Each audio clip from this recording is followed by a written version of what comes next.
Hey, everybody. Welcome to the second half of our doubleheader, 108 Stitches Baseball Talk. Just had a great episode of Professor and the People, Stephen Reichel and I. We had some fireworks, and then that happened on July 4th, September 22nd, 2025. Before I get started with the crew, I want to wish all of our Jewish friends a happy Rosh Hashanah.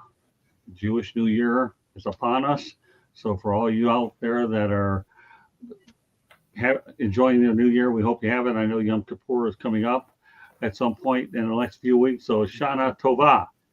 With that said, let's talk about the group we have here. A lot to get to. We're going to talk about Dodgers Clayton Kershaw and his legacy. But let's get to the group here. Eric Katz, that's out to my right. Eric, had to have you on. Yes, good to be back. Thanks for having me, Scott. You're welcome. Candy Ebling. Thanks for having me, Scott. George Eichhorn, as always. Hey, great to be here with all of you tonight. Looking forward to having you and Trevor Thompson on Thursday night on Sports Wrap. Gonna have some good conversation. Might even talk a little bit of hockey there, maybe Red Wing style a little bit, as well as other Detroit sports. And see what else Trevor is doing as well. Looking forward to seeing my buddy Trevor. I love that guy to no end. Rob Maraska is going to get a little bit of interesting information because he's got no mustache. I don't even recognize this guy. What the hell am I matter with you? Is there an identity crisis with you or what? Yeah. Or did you lose a bet? No, I didn't lose a bet. Would Maria put you under pressure to get rid of that thing? I shaved it. Maybe it'll change the Mets' luck. I don't know. Oh, now it comes out. All right, Rob, glad you're back on. Hey, my manager. We'll change the Mets' luck. Thanks, Scott. Always a pleasure to be here with all these fine people.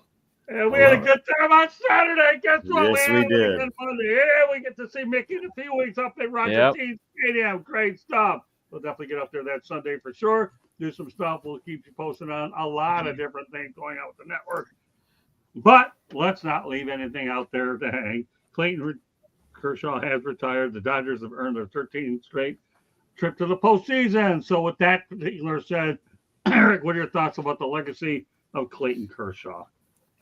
I mean, I remember him when he was first coming up, and he became arguably the best pitcher of my lifetime. I mean, gosh, and multiple Cy Young awards, 2 World Series rings. It doesn't get much better than that.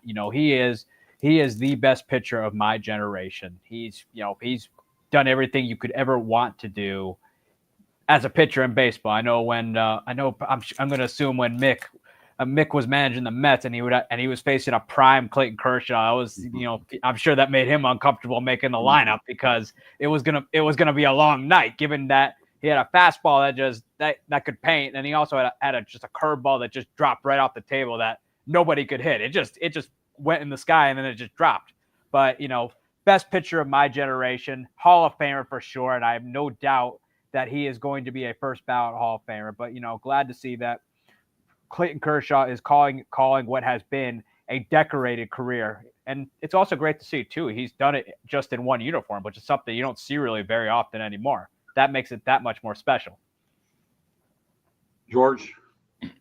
Yeah, Kershaw, of course, is good friends with Matthew Stafford, the quarterback of the LA Rams, and they have a great relationship. And I think it's kind of cool because, it crosses both lines. And they get to chat, and they're not in the same sport, obviously, but they love to continue to chat with each other, and that's great. They're great friends. Their wives are friends, and their families too.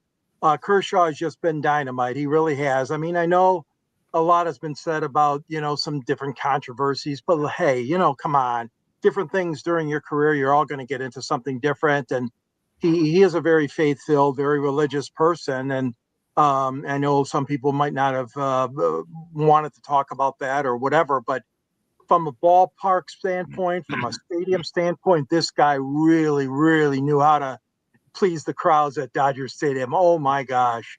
And of course, just a tremendous career. Like you mentioned, Katsy, multiple Cy Young, multiple All-Star game. This guy is incredible, and the win total and all that. So hats off to you, Clayton. Good to see you. Enjoy this final round for you and your Dodgers this season. Yeah. Yep. Rob? Yeah, of course. Great pitcher, Dodger for life. 2.54 lifetime ERA, which is excellent, right? What more could you say about him? You know, George, Eric, I agree with everything they said. Great pitcher, Hall of Famer, yes, probably first time Hall of Famer, and you know, what a career. Skip.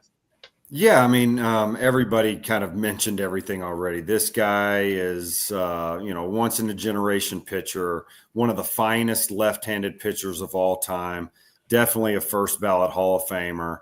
And the thing and Eric's right, when you have to make up out a lineup to go face Clayton Kershaw, you are sweating in your boots. You're just like, oh man, this is. You know, how do you navigate the big curveball and the painted fastball and the dominant pitch mix that this guy featured every night on the mound? But the thing that stood out to me the most, this guy was one of the most competitive individuals you've ever seen. You know, real calm and cool and collected when you're talking to him or in the dugout. But when he got on the mound, he was a madman. I don't know if anybody got to see him live. It was like him and Scherzer kind of stand out to me as two of it's very odd. You most of the time you're saying, keep your calm, keep your composure, just go out there and make pitches. But he fed off that adrenaline and that pump and that competitiveness that he had during the game. And I mean, I heard him yelling and screaming, and it was just, he was the ultimate competitor, and I loved watching him pitch. All right, Candy, give us some numbers on it. Go ahead, Eric. You can go ahead. Candy, get your number. I got a question for Skip. Like, take me through that process though of putting together a game plan when you're taking on Clayton Kershaw, prime Clayton Kershaw. Yeah, that's the one time you lean on the front office a little bit more. And you don't mind that they sent down a lineup because you can be like, hey, they sent out the lineup.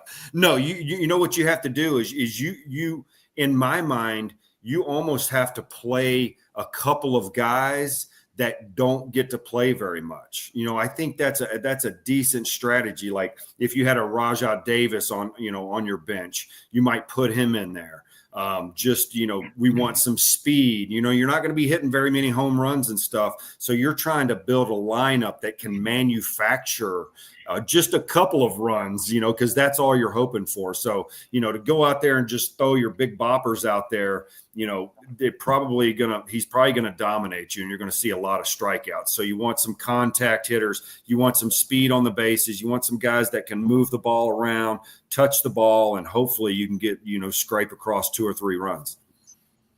Hey, Candy. Okay. Are we ready? Are we really ready? Kershaw was drafted by the Dodgers with the 7th overall pick in the first round of the 2006 MLB draft. He worked his way through the Dodgers farm system and reached the majors at age 20 after 1 season. In 2011, he won the pitching Triple Crown and the National League Cy Young Award, becoming the youngest pitcher to accomplish either of these feats since Dwight Gooden in '85. Kershaw pitched a no-hitter on June 14, 2014, becoming the 22nd Dodger to do so. He was the first major league pitcher to lead MLB in ERA in 4 consecutive years and also led the National League in a 5th. He is also the 3-time NL National League wins leader and strikeouts leader. His 2.52 career earned run average is the 2nd lowest among starters in the live ball era, with a minimum of 1,000 innings pitched. He was an 11-time All-Star, World Series champion, National League MVP, 3-time National League Cy Young Award winner, Triple Crown, Golden Glove, Roberto Clemente Award, 3-time National League wins leader, 5-time National League ERA leader, 3-time National League strikeout leader. He is one of 20 pitchers and 4 left-handers to be members of the 3,000 strikeout club. So kudos to what a career. And like Eric, like you said, to do it with 1 organization is pretty impressive. Yeah. Hey, Joshua Door, just a little FYI. Food topic is the third topic on the list. Sit tight, okay? They'll be coming on. Eddie Prather back in the house. Great stuff. And the reason why Steven isn't on tonight's show because he's working on social media to help us out. But I'm glad you care. All right, well, as far as I'm concerned, Clayton Kershaw is what he is. His career speaks for itself. I'm just glad he's had an opportunity to win a World Series, and he's done an awful lot of things. 17, 18 years is plenty. Time for him to enjoy time with the family. First ballot Hall of Famer, Eddie Prather, no doubt about it. This is a no-brainer if I ever saw one. Yeah, I mean, Sandy Koufax got in there, didn't play as long. There's no doubt I think that Clayton Kershaw can definitely be that. So, Joshua, third topic of the night. Don't worry. It says your name and Cyberuski's name written all over it. I don't normally come up with food topics, but when you have a doozy like this one, you definitely do it. Okay, and stay tuned. So with that said, let's talk about the Cincinnati Reds, who are currently hold the last National League wild card spot with the Mets and the Diamondbacks. The Mets have been actually controlled their postseason spot since April the 5th. Tough way to go if you're the Mets fans, but get this. Okay, what are your thoughts, Eric, about the fact that the Mets are in a bit of trouble? Well, it doesn't surprise me because this is just what the Mets have done since I was practically born. Is this, I mean, this is just what they're known for. This is what they do. But no, what happened? I'll give you one. I'll give you one answer for the Reds, and it starts with Terry Francona. Right. I'm telling you, we've talked about this over and over again, and Mickey knows this all too well, considering he shared the same dugout as the man. This guy, no matter where he's managing, his teams always have a shot at getting in the postseason and doing some major damage. They are, and part of it too is the Mets just, I knew their pitching would come back to bite them at the wrong time. They went weak in the offseason with it. Sure, it started off great, but they had the best, I think at one point, the best pitching staff in baseball for a while there. But here's the thing. You knew that it was going to run out of gas. They banked on Sean Manaea's one good year, which we've seen Sean Manaea have some good years, but then he falls down a hill. Frankie Montas is, to me, Frankie Montas is a has-been. And in Clay Holmes, who knew, the amount of pitch innings that he's had to lug, he's never had to do that before. So you knew there was going to be some fall off there. And I don't think the Mets were banking on Kodai Senga to get into a second half slump like he had, to the point where they had to throw him down in the minor leagues. The kids are great. Nolan McLean, also Jonah Tong. They look like fantastic arms, and they're going to have bright futures in New York. However, they it's unreasonable to expect them to save your team this late in the season. That's just not fair to put that on a rookie. And so far, the Mets, that they're paying for it. It didn't help that Ryan Helsley, there were warning signs there that Ryan Helsley was not the same guy that he had been with the Cardinals, and the Cardinals actually gave up less than they would have had they given him up earlier. Here's the, with all that, part of it too is, Cedric Mullins, again, another guy with warning signs. He wasn't really hitting the ball that well in Baltimore. Harrison Bader was there for the taking, who's proven who was a Met once before, and he's proven that he can play under those bright New York lights, playing for both the Yankees and the Mets. But no, they didn't grab him. Johan Duran, they would have. I'm sure the Mets had the farm system to get him. And here's the thing, though, the Mets, it's unfortunate though that their offense has been kind of having a hard time hitting with runners in scoring position all year long. And the Stars are slumping. This is what happens. And the fact that they are in the position they were in, it's not shocking given all that's gone on to them this season. I will turn over to Skip. Yeah, I mean, anything can happen right now, right? They're neck and neck, and this is a situation where all things aren't equal. I think the Mets have way more pressure on them right now. That this is kind of a failing season for what they thought they were going into. The Reds are elated just to be here at this point, at this time, and are playing, with house dollars. No matter what happens to the Reds from this point forward, they're going to be happy with their season. They have Terry Francona in the dugout. Yep. Right. He's been there. He's done that. He knows how to act at this point in the season where anything could happen. And he is calm, cool, collected. The Reds players are not pressing, not because of their manager. He is making sure that he's surrounding the troops, and he is going to get the best out of these guys. Like I said, anything can happen. The Mets could run off 5 in a row or whatever, but this is not an equal race at this point in my mind. They're tied, but you have Terry Francona, who Eric is right. You put Terry Francona in the dugout towards the end of the season and get him in the playoffs, I wouldn't be surprised if the Reds don't get to the World Series, because that's what Terry Francona does. Yep. So there you go. Joshua Dorr, Steven is watching you guys after all, but he's watching from a distance. And no, I think Bette Midler went ahead and sung that song, but I didn't know up there and do it. So, all right, Rob, this is your team. Not really looking too good. But yeah, Yeah, Terry well, Francona was unbelievable. We all know about the pitching, so I'm not even going to talk about that. Why they didn't sign Quintana and let him go to the Brewers, I'll never understand. Good 4th, 5th starter, and they, like Eric said, Frankie Montas. Listen, Yankee fans know about Frankie Montas because he only pitched for a couple of games for them, and he's injured. He's injured all the time.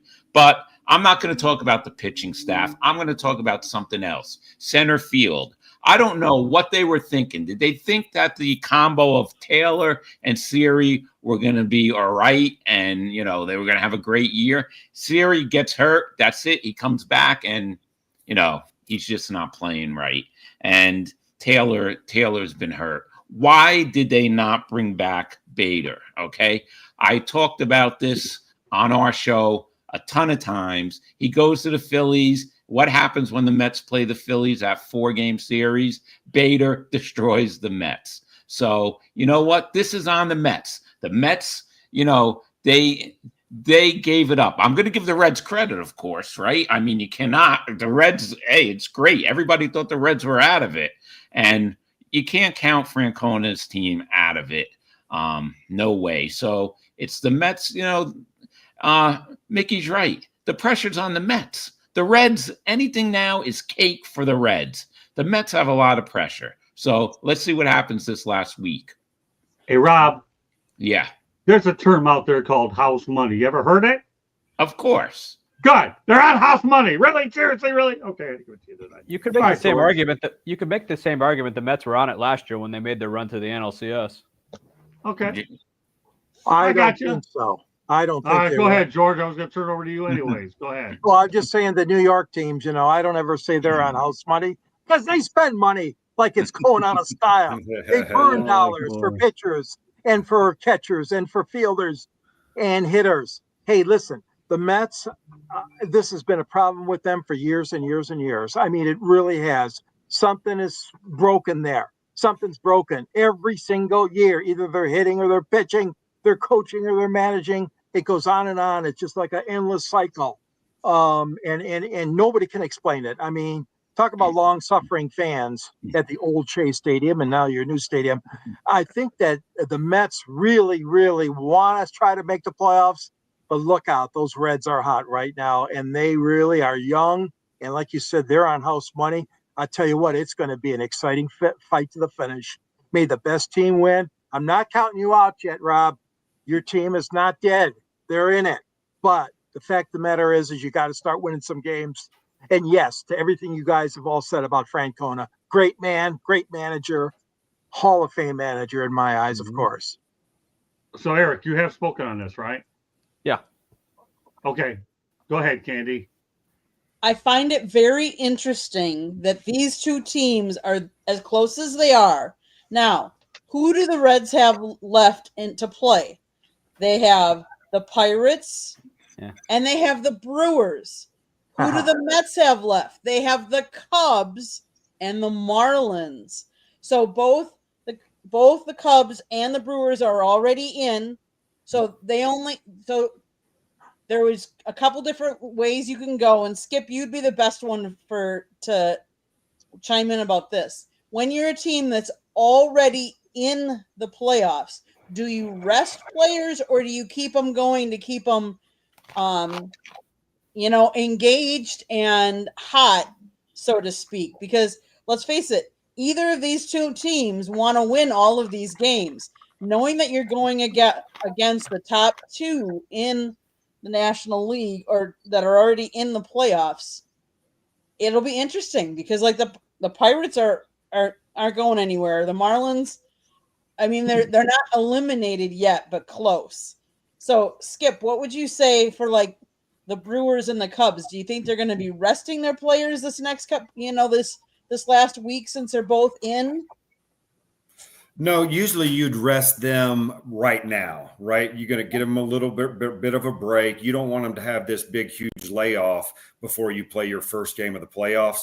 So all those players are going to be playing. And also, there's going to be some talk in the front office to try and keep certain teams out of the playoffs. Right. You want to keep certain teams out. So you're going to, if you're going up against the Mets and you think that they have a better, chance against you than the Reds do, then you're going to put everybody out there against the Mets. And, I've already seen where they're moving Alcantara. The Marlins are moving Alcantara to go face the Mets and pushing him back so they can be the spoilers. That's another thing you got to watch out for. If they're in your division, they're trying to spoil your day, right? They want to make sure you don't get into the playoffs. So there's a lot of factors involved, but those main players, position players at least, will be playing in those last couple series. You might see a little bit of a different pitching lineup from the Brewers and the Cubs. They might take their starters out a little bit early to make sure they're totally rested. But a lot of times you're trying to line up that third, fourth, and fifth starter at the end of those, that last 3 or 4 games of the season so you can pitch them, in the playoffs and in the third and fourth games or whatever. So, it's interesting. I don't think anybody ever, really just kind of throws in the towel. They want to keep their players fresh, and you want to win all of those games. We always talk about it. Who's hot going into the playoffs matters a lot. And you don't want to go in kind of limping in because you rested your players. These guys, once the playoff starts, you can have broken ankles and you're going to go out there and give it your all. You're not going to get tired. So, tired or not, they're going to be resting those guys maybe right about now, giving them a day or 2 off this week, and then they're going to be playing in those last 6 games of the year. All right. With that said, Cybruski, you reading this? Josh, you reading this? You're on my giveaway ban list until they can actually contribute real engagement with the show and all to the topics. But guess what? We're going to give you that opportunity in a few minutes after we're done with this Mets topic. Yes, I got news for you. The Mets have a lot of work to do, and in my opinion, they don't have a whole lot of time. We're going to talk about the Marlins in just a moment. But here's a guy that I'm sure the Mets wish they had now, but they once upon a time did have him because on 12/9/12/84, a guy by the name of Doc Gooden, just so you know, struck out 16 people. I'll tell you one thing, Skip. How about that? Doc Gooden struck out 16. Unbelievable stuff, eh? I mean, anytime you see a guy striking 12 or more out, you're seeing some history. To me, you can strike out 12, but if you see 13, 14, 18, 16 from Doc on that day, that's just an incredible, incredible day. That's one of those rare occasions where everything's working and everything's clicking. You're throwing your fastball where you want to. You're painting your off-speed pitches. You're throwing pitches behind in the count for strikes, off-speed pitches behind in the count for strikes, and you're wiping guys out with that nasty curveball that Doc had. So, what an unbelievable performance. 16 strikeouts is amazing. All right, Rob, that was a pretty good time. I'm sure applauding every K that there was. Were you putting K's up? I'm sure Rob was there. I was there. Listen, I was there so many Friday nights because at Shea Stadium, it was practically set up that Doc would pitch on a Friday night. So it was like Friday night at Shea. We were there with the K's going wild. And you know what? Maybe someone on the 86 Mets made a deal with someone, and that's why the Mets can't win anymore. I don't know. I mean, but let's remember, 10 years ago, they did get to the World Series. All right, George. Yeah, Doc Gooden. I mean, despite all of his problems off the field, which we're not here to talk about now, he was a hell of a pitcher. And what a strikeout artist he was, too. I mean, just tremendous career he had. And I really remember those games because, like you said, they were always, whenever they could, besides the Yankees, you always tried to get the Mets on TV. And, of course, he played for the Yankees as well, twice. And Doc Gooden was just tremendous. I mean, yeah, you really, once you fell behind in the count, it was hopeless for if you're a batter trying to face him. Loads and loads of strikeouts. What an incredible streak. And what an incredible feat that you mentioned too, Scott, with those 16. Wow. Yeah. Eric? I mean, doesn't, for this was early in Doc's career when he was on his way to having a rookie of the year and then eventually a Cy Young before he could legally drink. He was something. I mean, when you 10 strikeouts, you kind of blink a little bit, but then when you start getting up and up and up, you're just like, he's operating on this lineup like it's no tomorrow, and that's just what Doc did. I mean, that was it was one heck of a performance by him. Obviously, it's unfortunate, what happened later on, but Doc was something at that point in time, and we thought that we were truly getting the best pitcher of the '80s, probably next to Nolan Ryan. Candy? He actually did pitch as a member of the Yankees in '96. Gooden pitched a no-hitter, helped the team on its path to a World Series championship. He pitched 4 additional years. He never approached the success that he had, though, when he was with the Mets. I mean, he pitched. He was a 4-time All-Star, 2-time World Series champion, New York National League Cy Young Award, Triple Crown Award winner, National League Rookie of the Year, I can't even speak tonight. Silver Slugger Award, MLB wins leader, MLB ERA leader, 2-time MLB strikeout leader. He pitched, like I said, a no-hitter on May 14th of '96. And the Mets did retire his number. I mean, when he was good and on, he was lights out. Well, I'll say this much. I'll always remember Doc Gooden for being a Met. Yes, he had some good years with the Yankees, but he'll always be remembered in my eyes as a Met. Let's continue on. Let's go to the food portion of the show because I know Cyberuski and we know that Joshua were waiting for it. Before we get to that part, though, congratulations to Cito Gaston for being actually named to the Negro Leagues Hall of Fame in Kansas City. He's the all-time winningest Blue Jays manager. Yep. From one manager to another, what are your thoughts about what Cito Gaston did, Skip, out in Toronto? Yeah, that's awesome. What a great manager he was, and that had all the success in Toronto. And if you've never been to the Negro League Museum in Kansas City, you have to go. It was one of the best experiences of my life. I've been there several times when we go in to see the Royals, and what great history there is there. It's a cute little street there. There's a great little place to eat across the street. So if you get the opportunity, go check out some of that history, and it'll blow your mind. By the way, I forgot to mention this footnote about Doc Gooden. He actually broke the Mets. He actually broke the MLB record for strikeouts by a rookie, except by Herb Score. Just thought I'd throw that out there. No comment necessary, just an FYI out there. Okay, some thoughts about Cito Gaston, Rob. Yeah, well, he deserves it, definitely. What a great manager for the Blue Jays, right? And Mickey's right. That museum is great. I was there when I was in Kansas City a couple of years ago. If you get a chance to visit it, it really is. It is great. George? Yeah, I would like to go there. Obviously, it sounds like a fantastic place. Cito Gaston, to me, was always one of the class acts in baseball. I always admired him. He did a hell of a job with the Blue Jays. His whole career was, I think, a microcosm of, the challenges that he faced as an individual, and as did many of the obviously early Black American baseball players did, and managers as well. But yeah, he's a tremendous guy, and he deserves those accolades and then some. He really does.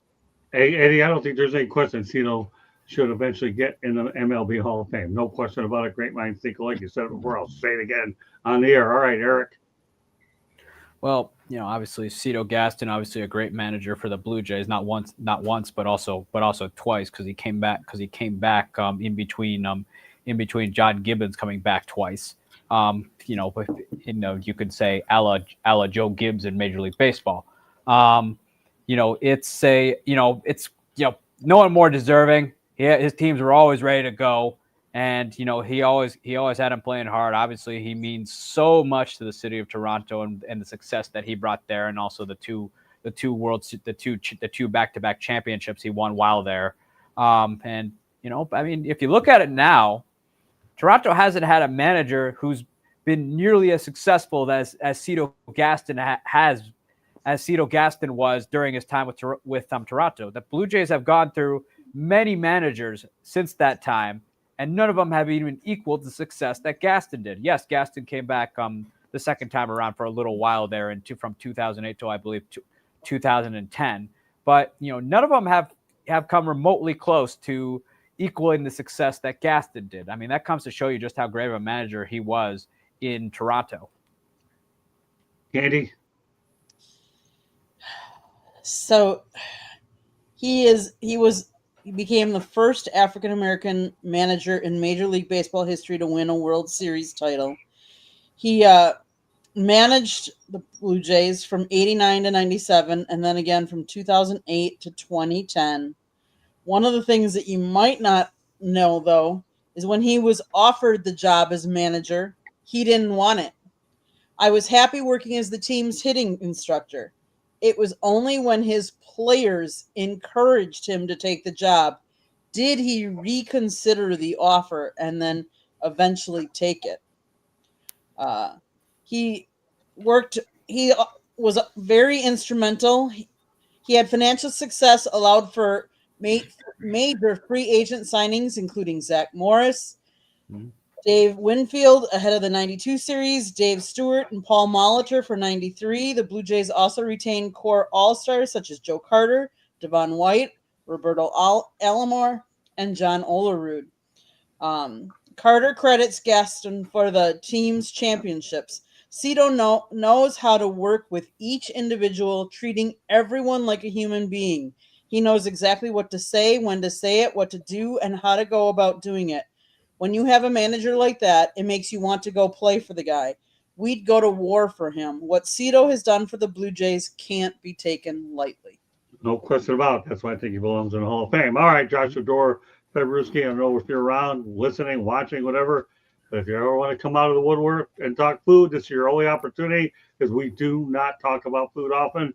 But this time, I'll give you a reason why. If Joey Chestnut can eat an awful lot of hot dogs, I'll tell you what, so can the Toronto Blue Jays people, because get this, the Blue Jays fans devour a record-breaking, get this number, people, 92,221 hot dogs on one night. 42,000 people showed up in attendance. And that averages out to 2.183 hot dogs per fan. That's an awful lot of beef, Skip. I'm telling you, Joey Chestnut, try to eat 92,221 like this. You might make Haystacks Calhoun look skinny after these amount of hot dogs and calories. So there you go, Joshua Dorsai-Ruski. Your one and only opportunity to contribute in the chat room talking food. Because if you do it again, you're going to get REAMED, or Steven will give you the RIOTACT. All right, with that said, Skip, what you thought about all those doggies going down some tummies? Yeah, I mean, the hot dog eating contest must have been in Toronto that night for them to consume that many hot dogs. I mean, you're talking about, what did you say, 2.18 hot dogs per person? 2.183.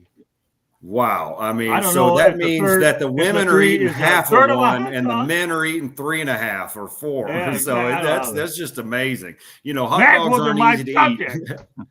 I want to know what kind of hot dogs they had. I don't know. When you get your next managerial job up in Toronto, you let me know, and then I'll make sure you can fly me in, and I'll eat a few of those dogs. That's an awful lot of dogs, isn't it, Skip? That's amazing. Can you believe that? I tell you, I look at this number, 92,221 hot dogs. That's a 5-digit lottery number, people. I didn't make this up. It was thrown in my direction. And if that isn't good enough, you want a 4-digit number, 2.183. I'm giving you all kinds of numbers to win with tonight. All right, Rob, what do you think? I have two things to say about that. Number one, was Anthony Savino in Toronto that night? And second of all, did they take those Blue Jay cotton candy fries as a side? I mean, I didn't get that idea from your food topics, but okay. Eddie Fraser says, I can eat up to 4 hot dogs per city if they are Chicago dogs. Okay, interesting to know. Good. And by the way, Eddie Fraser will be on Monday night with the Professor and the People joining Stephen and I. So he'll be on as a guest that night. George, what do you think about that amount of dogs? That's an awful lot of dogs. It's an awful lot of hot dogs. I know Detroit likes their hot dogs, as does New Yorkers, and different style, Chicago style. Those hot dogs can go down real fast, but man, oh man, those are some awesome numbers. People, oh my goodness gracious, for one night and a promotion, whatever it was. But yeah, that's a lot of hot dogs, man. I'll take mine with mustard only. Oh, onions too, if you don't mind. You're trying to making me hungry. Are you calling those a Coney Island, George?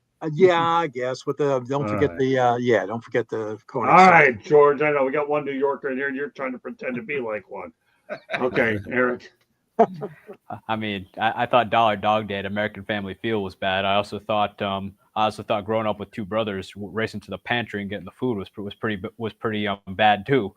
But wow, it's a lot of hot dogs. I mean, the fact that they ate all of them hot dogs, I'm impressed. I thought you weren't beating the annual 4th of July hot dog eating contest on Coney Island, but somehow they equaled it. That's funny. Yeah, I can't. Two brothers. Candy, you don't have to do any research on this one. That's a pretty big number, isn't it? I already did a little research. Come on. All right, go ahead. All right. So the Blue Jays might have lost the game, but the stomachs of its fans won in record fashion, depending on how you feel about the exorbitant number of hot dogs being eaten. And if we want to give it even more mathematical about it, if each of the 96,633 dogs, one is about 12.5 centimeters in length, were placed in a straight line, it would equal to a little more than 12 kilometers, about the same distance between Union and York Millis TTC stations, give or take. So, yeah. It's kind of funny because they have this loony dog night is held every Tuesday home game where hot dogs are sold for just $1 around the stadium. The team keeps track of how many dogs have been sold and regularly updates fans between innings on the Jumbotron. Interesting. I know that's an awful same thing, but they didn't have nearly the same amount record though. That's an awful lot of calories. That's an awful lot of dogs. The only thing I don't know is how much money they made on hot dogs, but knowing Candy before the end of the show, she'd come up with that number if we have time for it. Okay, Joshua and Cyberuski, you missed your opportunity to comment intelligently on a topic, but we'll see whether or not you can make it up later on somewhere along the lines. But you know what? I'm in a dog mood tonight, right? After all, I beat up on these two clowns in the first part of the show, but I'm going to stay with the dog theme. And here's what we're going to do. Because we're going to go to our first non-sports topic. And that's this. In Sweden, it's illegal to leave your dog alone for more than 6 hours. Research shows that dogs do feel time and extended alleviates loneliness can cause real distress for dogs. Yeah. Do you leave your dog? Do you have a dog, or do you ever? I do. I have a white lab, and she is the sweetest lab of all times. And there is no doubt, if you leave her more than an hour, she starts to stress out. So I love that law. It's got to be hard to do for the working people there, but what an interesting law, and it's great because dogs are man's best friend. They're our companions, and I don't know what I would do without my beautiful girl Sage. See, I was waiting for you to come up with a baseball thing on this, and I'm disappointed. So I'm going to help you on this one, though, Skip, okay? Because I care, and you're my brother, and I really care about you. Why do you think they had that promotion at the ballpark called Bark in the Park, people? Because of this law. Maybe not. Yeah. You got to bring, I would assume they have some very lenient, dog leashes laws there. And you can probably take your dog into supermarkets and all that because you can't leave them at home. I bet. I'm trying to give you a baseball connection. Bark in the Park, people. I've been through a lot of them. See, they actually have 2 attendance counts. They have the actual human count and they have the dog. But Skip, I'm learning from you, man. I'm learning from my manager that we can apply baseball over to a non-sports. And we got Bark in the Park dogs in Sweden. All right, Rob. Yeah, well, my dog too. You can't leave them longer than 10 minutes. I'll bring the baseball thing into this. My dog really watches almost every Met game with me. Is that pet abuse? I don't know, but but he's always on the couch watching the Mets with me. You're definitely not allowed to do that in Sweden. You'd get put in jail, Rob. That's funny. All right, George. I don't know if you know anything about dogs, but what do you think of the law? It's a dog world. Yeah, I grew up when I was growing up, we always had a dog. Skippy and Maggie and Honey were the 3 names. I always loved them, and yes, they are very, very protective, and they do get very sad real quickly when the master is not there or the lady of the house, whoever's the main caretaker, if you will. I've seen it happen. I agree that those things do happen. But they're lovable creatures. I've always loved dogs. Don't have any now, but always like to visit my daughter. She's got 2 dogs, 2 huskies, and so and my other daughter in Georgia's got a dog too. So it's always good to see those dogs when I'm visiting. Eric. Well, yeah, I can attest to that because my mom has a Chihuahua, and it despises everybody else but her. But she, and funny thing is when she's gone though, the dog is all mad and upset because she'll actually literally climb up on top of the couch and somehow get up there and just wait and just eye down the door. Or if she hears a car, she'll scratch at the door and hope it's my mom. But I'm sure in Sweden though they probably let you work home because the last thing they'd want is for them to discover a dog there, and then all of a sudden they arrest you while going to work. So I would imagine that there's some work from home leniency there as well. But gosh, why would you not want what? I mean, dogs are great. I mean, it's man's best friend. I mean, I've been trying to get my mom's Chihuahua to watch baseball, but it has not been going well. But it's but yeah, why not? Yeah, you shouldn't leave the dog home all day long anyway. So, but yeah. What about you, Candy? What do you think?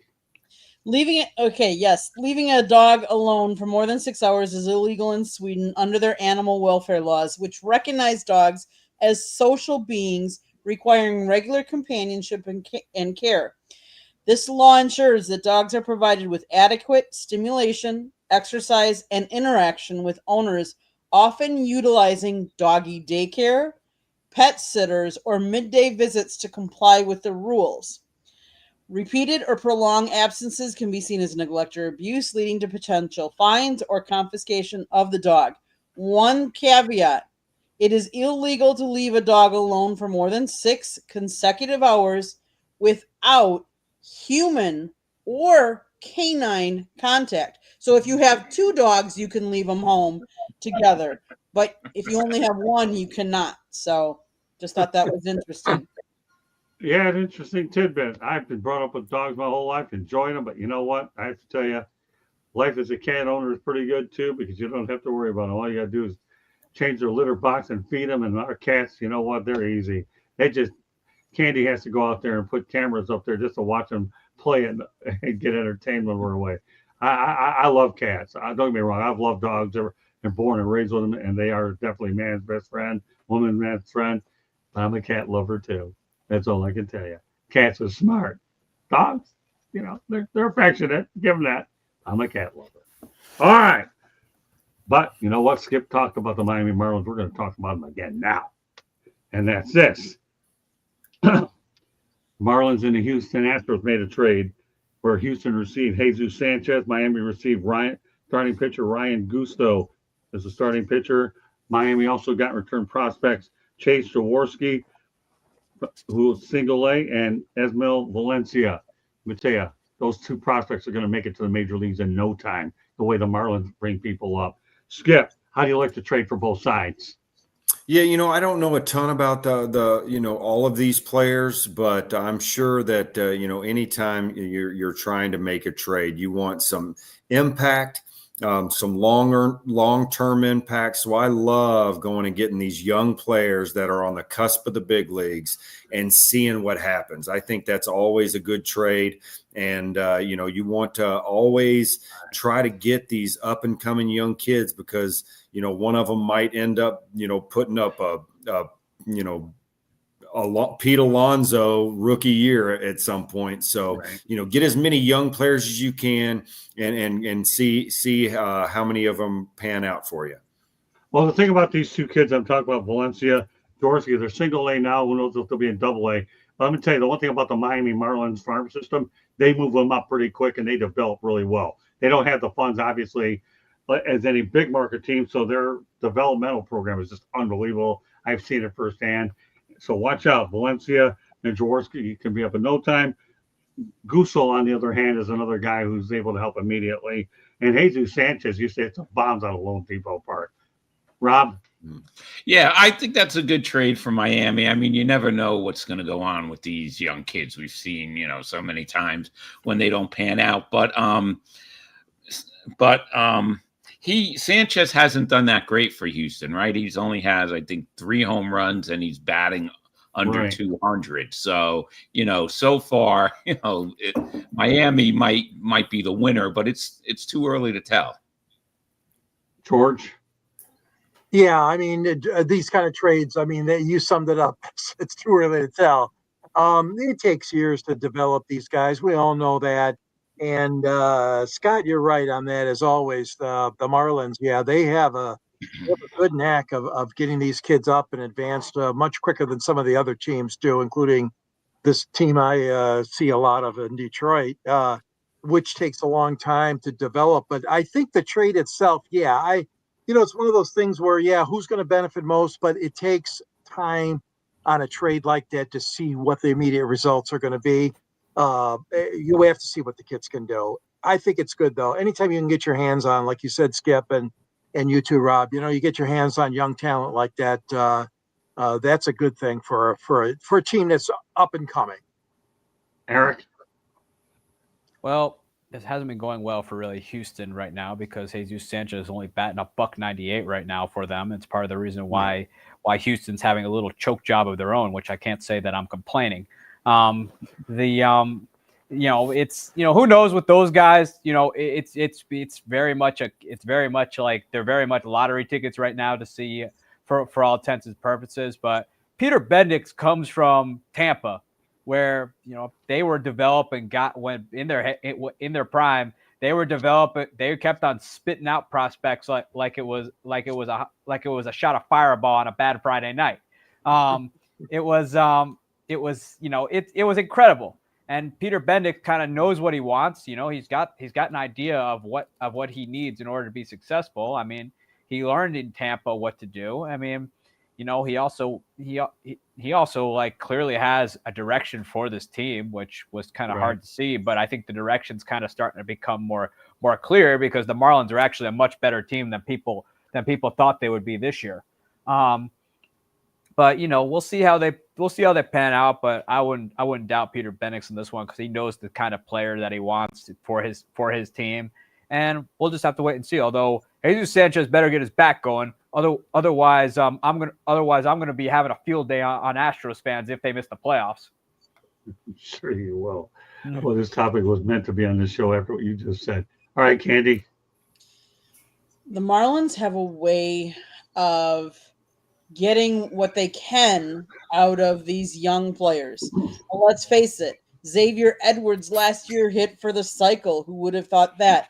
Kyle Stowers is doing really well for the Marlins this year until he got injured. But he won on a tear. somehow they know how to develop some of these young players. And let's face it, Aaron Judge at one point was a rookie. Yep. Juan Soto was a rookie. Everyone is a rookie at some point. It's just a matter of how many rookies do you hit on, and which ones don't you? I mean, Houston gave up his number 13th prospect in MLB's pipeline for Jesus Sanchez. I've watched Jesus play numerous times in Miami. Did I think this was a good trade for the Marlins? Yeah, because they got a couple of different prospects. Jesus is not an all-star out there. But he has speed, but he's not hitting very well, and he never has. So for the Marlins to get a couple of prospects that if they hit on one or two of them, that's great. And yes, do we know yet if they've hit on them or not? No, not yet. But time will tell. Yeah, I think the Marlins made out like bandits on this trade for sure. All right, the Texas Rangers hired Brett Boone as their hitting coach early in the year. Skip, what are your thoughts about that move? Yeah, I love this. You know, I like especially hitting coaches, right? I like the guys that are in the dugout that have had success in the big leagues. I think that the players really buy into that. Pitching, I think, is a little bit different. Pitching is more about delivering information. This guy can do that. This guy can do this. Here's how, ideal set of mechanics. But when you're a hitting coach, there's a lot going on in the dugout being talked about. And, hey, let's take this approach. Hey, he's doing this. So guys that have been there and done that, I think they make the best hitting coaches out there. So, one of the best hitting coaches I've ever been around was Chili Davis, and he was amazing. The players loved him. He was always giving them these little tidbits. I'd sit here and listen to him to my right in the dugout, talking to those hitters as they go on deck. And kind of blew me away at the information that Chili was able to give them in game to try and make adjustments and how to approach this certain at bat. You're getting 4 at bats. Pitching coaches, you kind of leave the guys alone and you kind of just like, okay, here's your game plan. You talk to the catcher probably more in game than you would a pitcher. But these hitting coaches, they got to talk to those batters constantly throughout the game. And when you've been there and done that, those players buy into that more than they would a guy that doesn't. Rob? Yeah, I like the move. I mean, I like Boone as a player. I liked him when he was on the Cincinnati Reds. He was an excellent hitter. He hit 252 home runs. So I think it was a great move, and we saw what it did for the Rangers after he took over the hitting coach. They started to hit better. So I think it was a good move for Texas. George? Yeah, I think it was a good move also. It's a great family in baseball. As we know, the Boone family has been really, really good for the game of baseball all these years. You can't have enough good hitting coaches, guys and lady. You can't. I mean, everywhere you look around, I mean, it's a tough job to be a hitting instructor, as you know, Skip.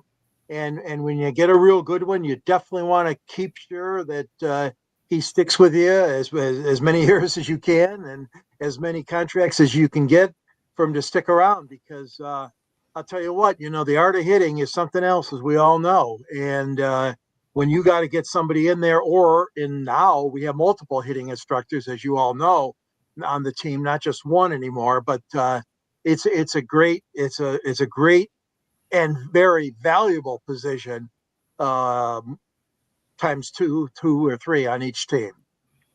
Eric? I mean, Brett Boone has done a fantastic job with the Rangers turning around that offense. Actually, was a big reason why they actually were in contending for a little bit there and playing some relevant baseball here in September. Man, being a hitting coach is hard. I mean, it's hard because actually I heard a great story where I forget his name, but he was the hitting coach of the San Diego Padres at the time when they had Cam Caminiti and Tony Gwynn, Steve Finley, all the likes of those guys. And, a media guy's like, it must be great. Your job must be easy when when you have a lineup like that, his quote was, "There's always one guy struggling, so there's always one." But it's not easy. I mean, hitting a baseball is hard. I mean, Michael, great athletes will tell you that it's hard. You just ask guys like Deion Sanders and Michael Jordan; they will tell you it is the most difficult thing to do in baseball. I mean, the fact that guys like Aaron Judge and others make it look so easy is just beyond reason. But, again, Brett Boone, and he's, I wasn't expecting him to go into being a coach because, he had a great podcast before, and Boone himself had a solid career and was an all-star 3 times. I remember him with being in Seattle where he had a lot of success. But, again, it's a family of baseball. I mean, obviously I know Aaron, Aaron's with the Yankees, which for better or worse, depending on who you ask. But yeah, Brett Boone's obviously having a lot of success, and he's I think he's connected well with the players, and I think Bochy found a good one. And if Boch decides to leave Texas like he's rumored to do, somebody's gonna hire him. I promise you, as soon as he's available, somebody will hire him, given the work that he's done in Texas. Somebody is going to go and get him. I promise you. All right, Candy. In 92, Boone became the first ever third-generation big leaguer in baseball history. As a member of an all-star family, he is the son of Bob Boone, a catcher for the Philadelphia Phillies, California Angels, and Kansas City Royals. Let's face it, as a kid, when you're growing up, what are you doing? You're playing baseball with your dad. Your dad's a catcher. Who better to learn about hitting than from a catcher that's catching and trying, and has one of the best views of all these pitches coming in. So he can help teach you the different pitches and how to hit the different pitches and where to hit, the pitches. And let's face it, his grandfather also played, so he comes long line of a great family of baseball knowledge. So why not? Yes, is hitting difficult? Of course it is, because you're paying pitchers to pitch so you don't hit.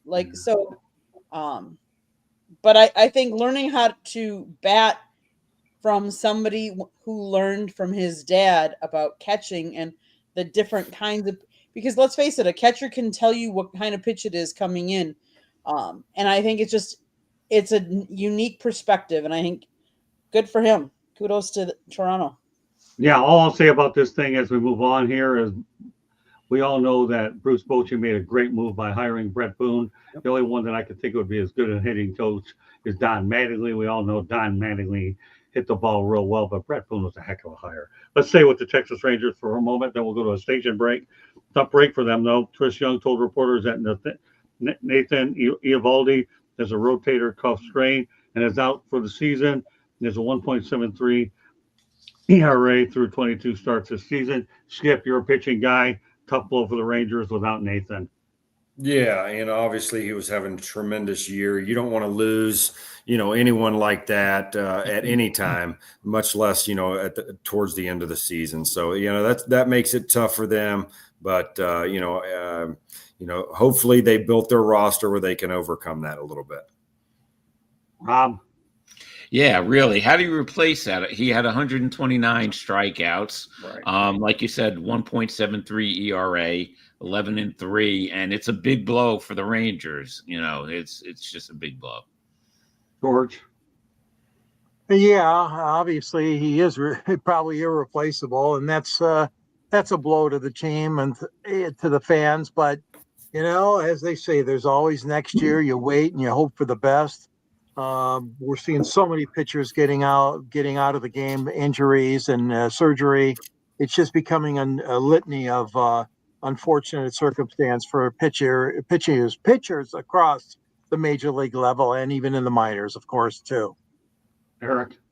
I mean, it's a tough blow for Texas, though. I mean, when Eovaldi was there, they were kind of in that race, but now now it might just become like a what if Nate Eovaldi didn't get hurt, because he for a while there he was kind of bouncing around the league, and then next thing you know, he kind of find a home in Texas and is a big part of that World Series run for them. But it's a tough blow because him and DeGrom were, especially with DeGrom back, they were both pretty nasty up top of that rotation. But hope for the best for Nate, because obviously Nate clearly had something good going for him and with the Rangers, and it's just a tough blow. I mean, you don't want to lose an ace like pitcher like him late in the year, because that can easily send your season into a free fall like it already has in Texas. Candy. You hate to see guys go down with injuries no matter what time of year, but this time of year even more so. Yep. But kudos to the year that he's already had. Like, that ERA is just phenomenal. But yeah, unfortunately, I mean, it's just too bad this time of year for that kind of an injury to hit so hard on one of your best pitchers. I mean, It's hard to overcome that. Yeah, Texas Rangers getting the playoffs. I don't know if Bruce Bochy would ever get considered for manager of the year, but boy, I'd have to think he'd be a strong possibility with the group that he has for sure. I agree that, I wouldn't be surprised if he winds his way out of Texas. But regardless of whatever happens with Bruce Bochy's legacy there, he's already won a world championship for the Texas Rangers, an organization that never had one. As Rivaldi, that's just too bad. It really is. But you know what? This guy, to me, was snubbed, I think, for the All-Star game, and I believe that Texas gave him the money that he would have gotten for a bonus anyway. So it couldn't happen to a better pitcher for Texas, the way they treated him first class for sure. With that said, we're going to go to a station break. We have a lot more to come in the second hour. Candy, go ahead. South Florida Tribune Publishing Company published a book, Lessons from the Microphone, Tuning into the Enduring Wisdom of Visionary Leaders. It is written by your host, Scott, the Motor City Madmouth Morganroth, and the foreword is written by another panelist tonight, Mr. George Eichhorn. It talks about Scott's 40-plus years in the media business and how it has evolved and changed. Old school media versus new school media. Get your copy today. It's available on Amazon, Barnes & Noble, Kindle, Google, and Apple Books. There's also a link on our website, www.southfloridatribune.com, where there is a plethora of great content, so go check it out. If you see the red subscribe button in that lower right-hand corner, click it like a share us, and then turn your notifications on so that you're notified anytime we go live. If you want to advertise, you can call Scott, 954-304-4941. If you want to be a guest or have topic ideas, you can always email us at southfloridatribune@gmail.com. Back to you, Scott. Well done, Candy. Since we're on a roll of pitching, we'll continue that roll. The Cubs have claimed right-handed starter Aaron Savali off waivers from the White Sox. Tom Cosgrove, the left-handed reliever, was designated for assignment. Savali, 30, began the season with the Milwaukee Brewers, was traded to the White Sox after refusing to switch to the bullpen. In 18 games, he was 5.26 ERA, 89 innings pitched, and 74 Ks. So, Eric, I'll let you lead off with this one. Here are your thoughts about where Aaron Savali is at the moment. Well, it gave the Brewers Andrew Vaughn, so I can't say I'm complaining about it. And the funny thing is, though, is he refused to be in the bullpen in Milwaukee when Jacob Mizorowski came up. And so he asked to be traded, which it kind of came about a la NBA style. And next thing you know, he's pitching in the bullpen with the Cubs. I mean, clearly the guy was an epic fail on the south side of Chicago, and he's pitching in the bullpen on the north side of Chicago. All I can do is just laugh at the guy somewhat, because you gave us a revamped Andrew Vaughn. You gave the Brewers a revamped Andrew Vaughn, and ever since then, the Brewers have been moving along nicely. Recently clinched the division, while the Cubs it's been kind of an up and down September for them. Candy? Yeah, I mean, like Eric said, the Brewers did want to move him. He didn't want to be moved, so they moved on from him. The Cubs just trying to, any little thing they can do to get an edge, they're going to try and do it, and I don't blame them for it. I just don't know if he'll give them the edge that they're looking for. No. Skip? Yeah, Savali's had some decent years in the big leagues, and I think anytime you can kind of get a guy for free that has some experience pitching the postseason a little bit, you go get him, see if he pans out. You didn't have to give much for him, so you get him, you see if he pans out, and if he doesn't, it's no skin off your back. Right, Rob. Yeah, I agree. Win for the Brewers, right? George. Oh, yeah. No, I'm always intrigued by the crosstown switches from the Cubs and the White Sox and back and forth on that. Eric, have you ever done a story on that or researched that? How many of those trades or acquisitions? That would be an interesting thing to do. Milwaukee's better off. Milwaukee just looks like great right now. There's like everything. It's called the Midas touch. The Midas touch so far for the Brewers in this 2025 season, and let's see if it can continue. And the same goes for this acquisition. All right, low risk, high reward. That's what I have to say. That's where we're at with it. We go on to the no hitter of the night. We always like to talk about no hitters. We get to talk about one. Ichiro might be familiar with this guy. I know a lot of people are. It happened on August 21st, 2015. Mike Fiers no hits the Dodgers. Eric, some thoughts about Mike Fiers? I mean, Mike Fiers is probably. I mean, it's good that he was able to do that, because otherwise his legacy is going to be when he outed the Astros very publicly, and we got ourselves sign stealing, which people haven't forgiven the Astros since. But obviously, no hitter. I mean, it's great to add to great to add to your time in the game. Not everybody does it. It's hard to do.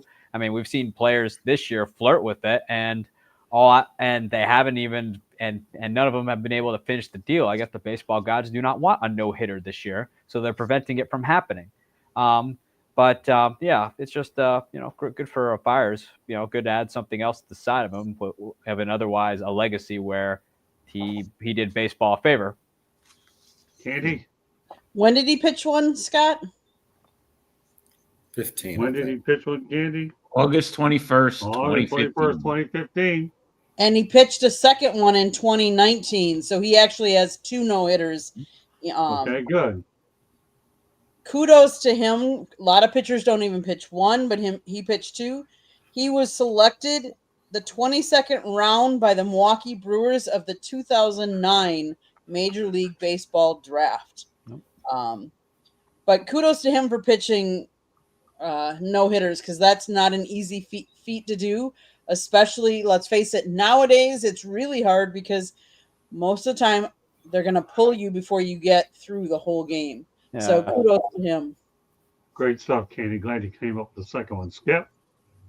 Yeah, I mean, Mike Fiers had really good stuff, right? I got to, coach against him when he was pitching. That arm angle, that real high slot, really made the ball move in different ways than your standard, right-handed pitcher. 2 no-hitters on your career is an outstanding feat. This is the beautiful thing about baseball. He's thrown 2 no-hitters, and he goes and plays in Mexico to keep on playing. I mean, he's got to be the only player that's thrown 2 no-hitters and played in Mexico after the no-hitters. He's got to be. That's why I love the game of baseball, because if you love it, you're going to go play it no matter where you are. What a great accomplishment by him. He obviously loves the game, wants to keep on playing for as long as he can or did. And, that's awesome. Good for him. Skip, we'll have to talk about that on our Mexican show as well. So send me a text reminder. Absolutely. And we'll do that. Send me a text reminder later when you get a chance, and that'll be something that we talk about later. Rob, great research by everybody. Go ahead, Rob. Two no-hitters, and his second no-hitter was the 300th no-hitter in Major League history. But I like what Mickey said. He pitches 2 no-hitters, and then he ends up playing in Mexico. Yeah. That's like really unheard of. To me, that's just an amazing fact. George? Yeah, it is an amazing fact. I mean, Mike Fiers has been bouncing around teams, and now he's seems like he's happy down in that Mexican league. That's good for him. 2 no-hitters is nothing to sneeze at. That's elite company when you start talking about multiple no-hitters in your career. No question about it. But other than that, he was pretty much an average pitcher in Major League Baseball in his career. Well, I know the Tigers had him for a short period of time. He performed admirably well for them as well. So great stuff. We'll go ahead and we're going to talk about Xander Bogaerts. How likely do you think how much do you think that San Diego Padres miss Xander Bogaerts? And by the way, who was placed on injured reserve with a left foot fracture. And by the way, just so you know, he could return by the postseason. Eric, some thoughts about Xander Bogaerts? I mean, X is a big part of that Padres lineup. I mean, it's just their offense has not been great this year, despite having guys like Manny Machado, Luis Arias, Jackson Merrill. I mean, obviously Grant, and obviously adding Ryan O'Hearn from Baltimore. But again, X is a guy that really sets the table for them up top. And just missing that bat this late in the year is crucial because you're out. Because he does a really good job at just setting up the offense for guys like Fernando Tatis Jr. and Manny Machado just to bash, and not having that guy has really hurt them this year. And I don't obviously a lot can happen in the postseason, but missing a bat in the postseason is not a position you want to be in, especially given how rugged the National League is going to be come the postseason. Skip. Yeah, Xander Bogaerts, I've always had the utmost respect for him, the way he plays the game, the person he is. They're missing a leader now, right? It's not just somebody that can, kind of set the table for the big guys, but, a leader out on the field. The way he plays, like I said, the way he plays the game, and know he's respected by all of his teammates. And when you lose a guy like that, that makes it really tough. And hopefully he can get back and, help them out at some point because he's a big part of their team. Bob? Yeah, I agree. And it would be great if he did come back for the postseason. But imagine where San Diego might be if he didn't get hurt. If he doesn't get hurt, I think it's a pretty good chance that they're in first place and not the Dodgers. George? Yeah, he's got a career 287 average, over 1,800 hits in his career, 196 have been home runs, 833 RBI. I mean, this guy is a vital part of anybody's lineup, especially the Padres. And like you guys said, I mean, that's a torrid race out there in the National League West, and it's going to be a dogfight. The playoffs are going to be so exciting. But I tell you what, they surely hope that they can get him back. He's a 4-time All-Star. Those are the kinds of players that are very, very hard to replace, as we all know, in an everyday lineup. So the X-Man, I hope the X-Man comes back for the Padres' sake. Eric, you already talked about this, right? Yes. Okay, who's left? Candy? Yes. Go ahead. So Scott did throw out an extra for him. On April 29th of 2023, Bogart hit a home run in MLB's Mexico City series, becoming the first player in Major League history to hit home runs in 4 different countries: the United States, Canada, the United Kingdom, and Mexico. So that's kind of a cool, different feat that he accomplished. But of course they're going to miss him. I mean, any injured player, let's face it, he's playing on in December 9th of 2022, he signed 11-year, $280 million contract. Anytime you're missing a player that's of that caliber, it's hard to replace. And they're missing him, and hopefully they get him back because, you always want to have all your guys in the time that it counts down the stretch. Well, the Boston Red Sox let Don Orsillo get away, the broadcaster. I'll tell you, I'll bet they wish they still had him. And yes, Xander Bogaerts. San Diego got a good one there. So yeah, I have a feeling that they get him back for the postseason. The Padres will be a tough out, sure. So with that said, we'll go back to pitching. Kenta Maeda, remember him? Plans to retire from MLB. Return to the NPB. We already talked about this after the 2025 season. But so what are your thoughts, Eric, about Kenta Maeda going back to the Nippon Professional Baseball? I mean, that's where a lot of, especially when guys are like done, kind of like end their run in America. It's where they typically go back to the home country, because obviously the league there is a lot different than Major League Baseball. The fields are smaller, the ball is different. It really, it's something familiar for him. If he wants to keep his career going, have at it. But his career was, it was not spectacular. I mean, obviously, it just wasn't it just wasn't meant to be here. But if he wants to keep his career going in his home country, why not? Skip. Yeah, and I mean, he got to play in the big leagues, right? And then that's everybody's dream, whether you're playing in Korea or Japan. He got to come over here, experience, have some decent success, and he's probably elated to go back home where he's comfortable and, just you're back with your food and your family and your fans. It's very hard to go and play overseas. It doesn't matter that it's the big leagues or you're going from, wherever to Korea and playing. I got to play over in Korea for 3 seasons.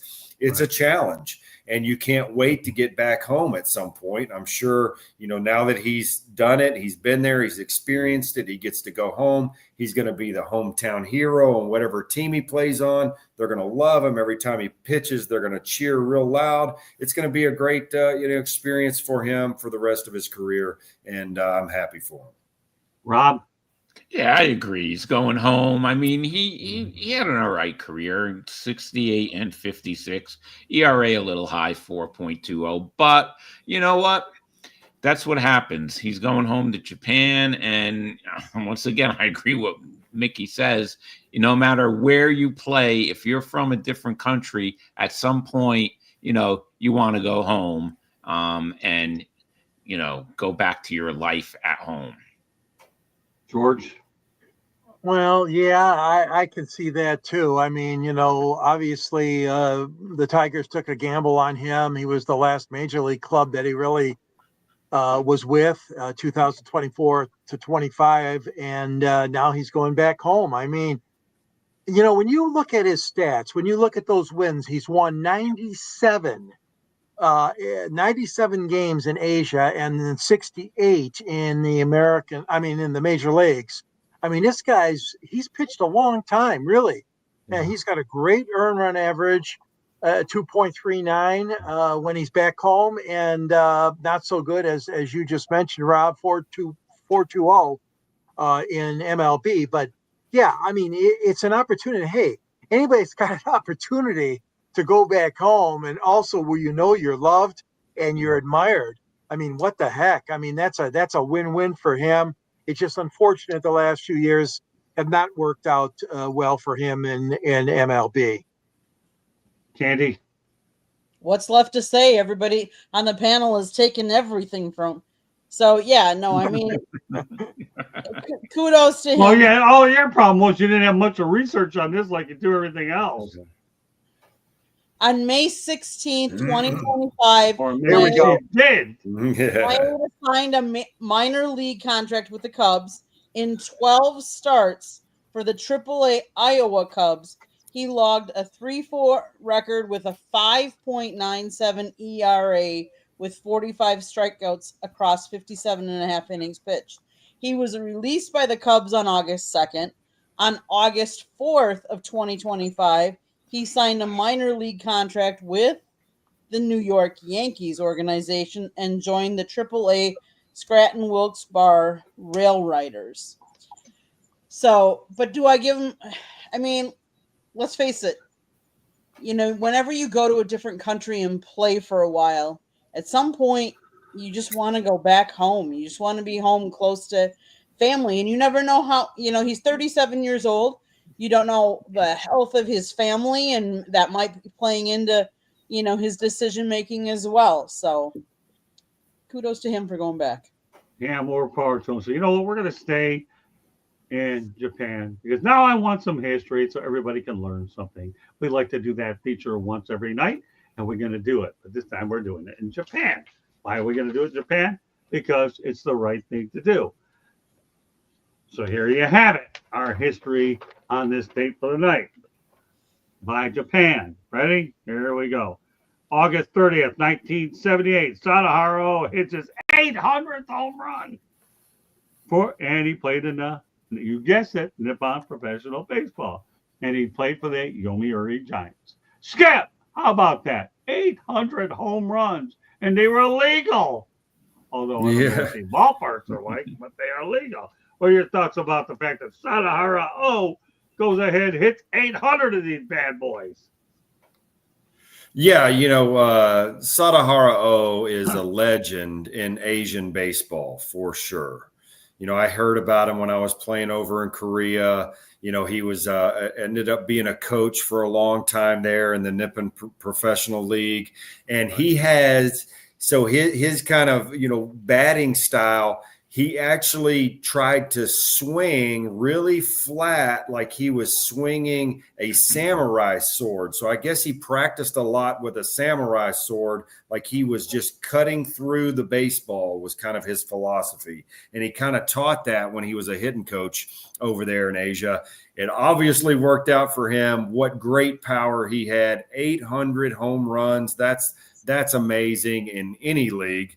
That's amazing if you're sitting there playing in, men's Legion ball for your whole life to do that. So what a great, amazing career. He is definitely a legend over there. And, you gotta love when guys have that kind of success because they've worked so hard at their craft.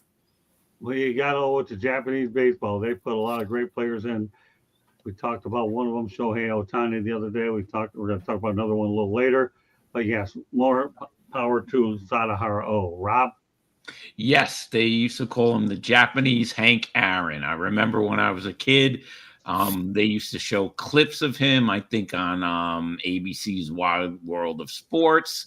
And I remember just being amazed at watching these clips. And I remember he hit that 800th home run, which, like Mickey said, that's amazing anywhere. 800 home runs. That's unbelievable. George? Yeah, he's 85 years old now, and he's got that 868 home runs, more than 100 more than the MLB all-time leader, of course, is Barry Bonds.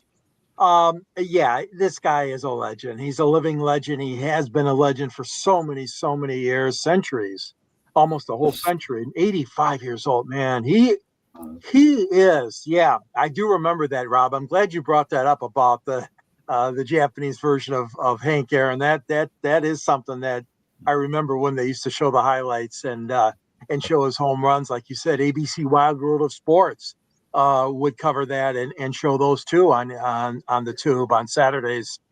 And but yeah, great man, and I'm glad you brought him up, Scott, because yeah, he's a legend, all-time legend, no question.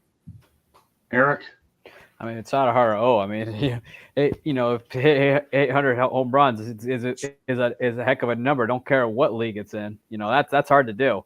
But he's I saw him on something on TV about him, and as recent as 2023, and for being in his like mid 80s, he still looks pretty good.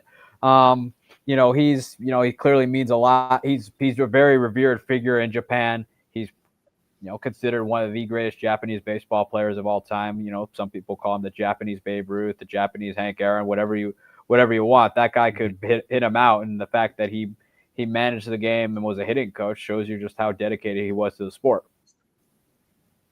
Candy? His playing career spanned over 4 decades. In addition to the world career home record, O set many other NPB batting records, including runs batted in at 2,170, slugging percentage at .634, bases on balls 2,390, on base plus slugging percentage 1.080. And in 1977, he became the first recipient of the People's Honor Award. He was inducted into the Japanese Baseball Hall of Fame back in 1994. What else can be said? Greatest of all time in Japan. All right. Well, Kenny and I used to cover the Miami Hurricanes football team, but guess what? We're going to talk about the Miami Hurricanes baseball team. Jared Saltalamacchia has been named the Director of Program Development for the Canes baseball program. Played 12 years in the major leagues. Also had he's a World Series champion. But get this, before he took this position, he also managed in his rookie season in the Cape Cod League. He obviously his managing comes naturally, is what they're saying up there, because of the fact that he identifies talent, scouting, and recruiting a natural for the Canes position. So, Skip, I'm going to talk to you about this first. Okay, you've been in this. Jerry Saltalamacchia began as Cape Cod League manager, is what he did. And again, the one thing you definitely need to be prepared for this job is you have to be able to identify talent, right? And then you have scouting and recruiting. So do you think that he's a natural for the Miami Hurricanes position, knowing full well that he's now in charge of their director of program development? Yeah, I mean, obviously Miami has always had or historically had a great baseball program. And for them to go identify Jared to come help them out, I think there's a lot of pluses in this. Obviously, you talked about the ability to identify players, and, you know, he's going to be a great recruiting tool, right? Especially if you want to go get some, you know, players. You got an 12-year major league veteran on your staff over there that can really help you out. I know Jared a little bit. I got to talk to him quite a bit, got to watch him play, coach against him. And that's going to be a great addition for them.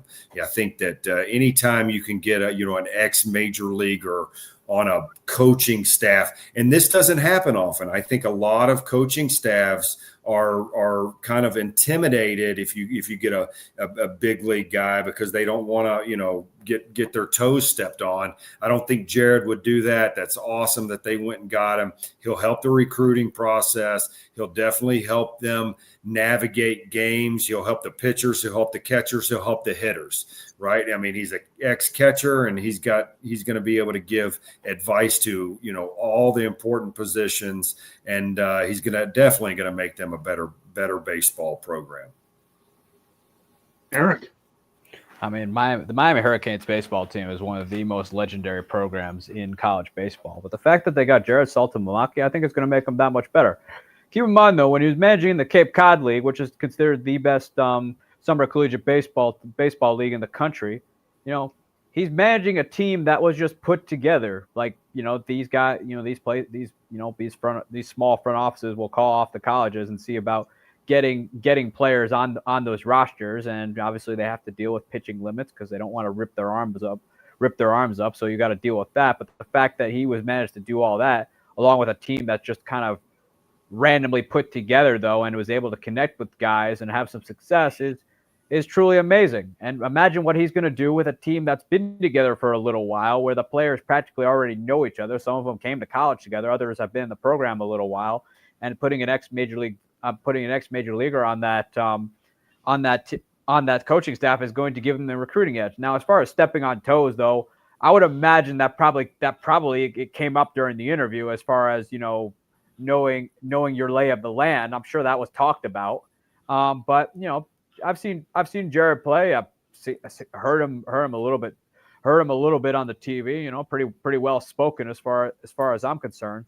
And he'll, you know, I think he'll do a good job for him. Again, the University of Miami is already a great college baseball program, and has had numerous players as well as great major leaguers kind of come through that program.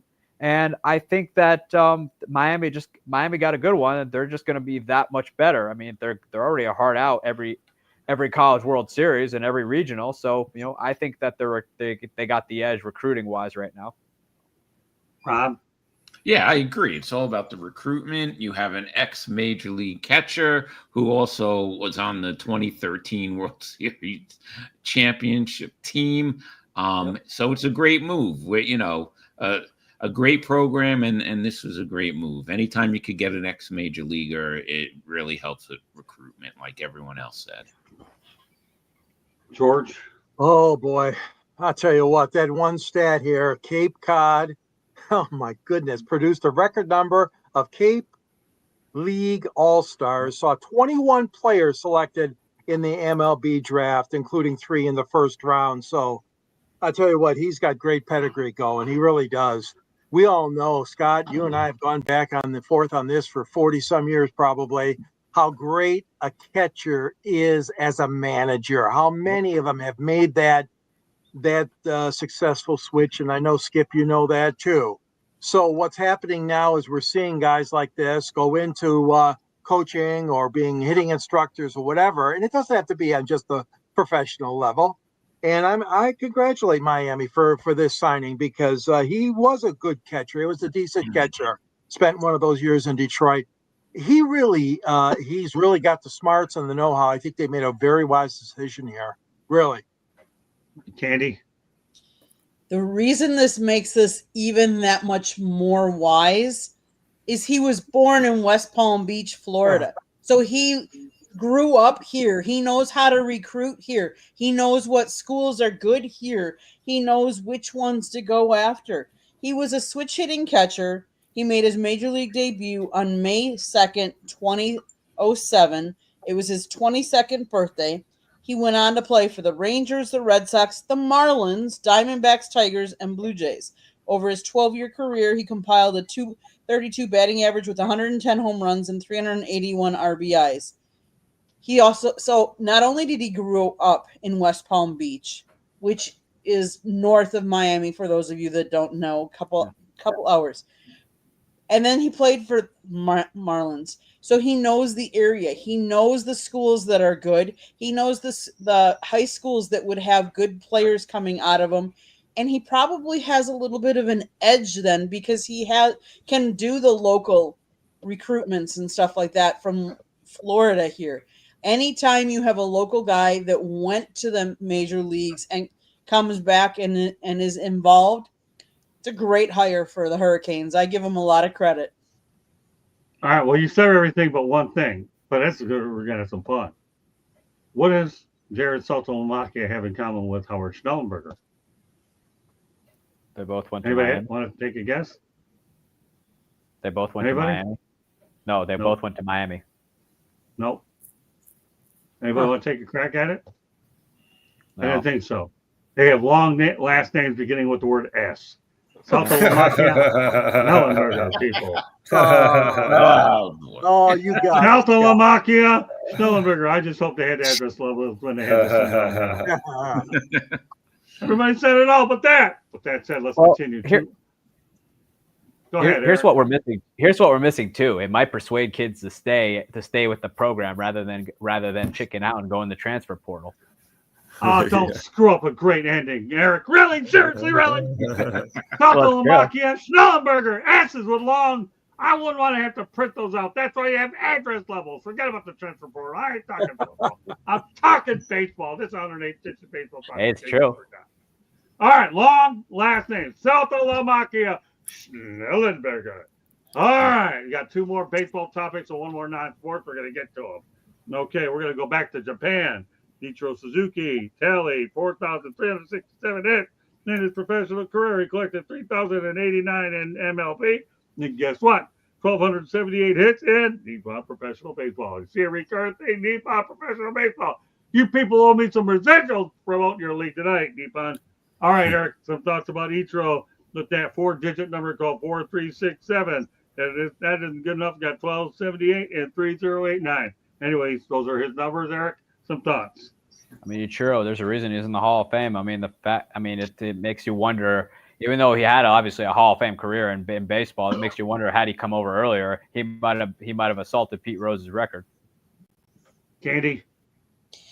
In his combined playing time in the NPB and MLB, Suzuki received 17 consecutive selections as an All-Star and Gold Glove winner, won 9 league batting titles, and was named his league's most valuable player 4 times. That says a lot about playing in both leagues. Unbelievable career. Skip. Yeah, I mean, unbelievable hitter, unbelievable human being. The way he, represented Japan over here in the major leagues. If Sadahara O hit 800 homers over in the Nippon Baseball League, I would if Ichiro stayed there, he might have got 7,000 hits, in his career over there. That's just amazing that you're going to hit 1,600 hits over there, and you're coming here into the best baseball in the world, and you're going to, get 3,000 hits and become a Hall of Famer. That's just unbelievable. I tell you, we come up with the stats, don't we, Skip? That's right. No, I got plenty more where they come from. By the way, some good news to report.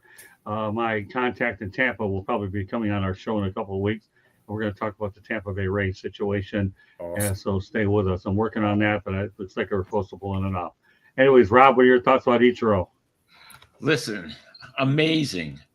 Like Eric said, I can't imagine if, let's just say he didn't play in Japan and he just came here and started off in the major leagues. I can't even imagine how many hits he would have had, really. Yeah. To do it first, he had a career in Japan, and then he came here and he had even a better career here. Just amazing. George? Yeah, I mean, the numbers are staggering. You guys already talked about it, hitting 353 in Japan, and then 311 in the big leagues. Just an outstanding individual, no question about it. I mean, he's 51 years old, and my gosh, when he was at that Hall of Fame ceremony, I was watching in Cooperstown this past July. He looked like he could pick up a bat and start swinging again and hit some more home runs.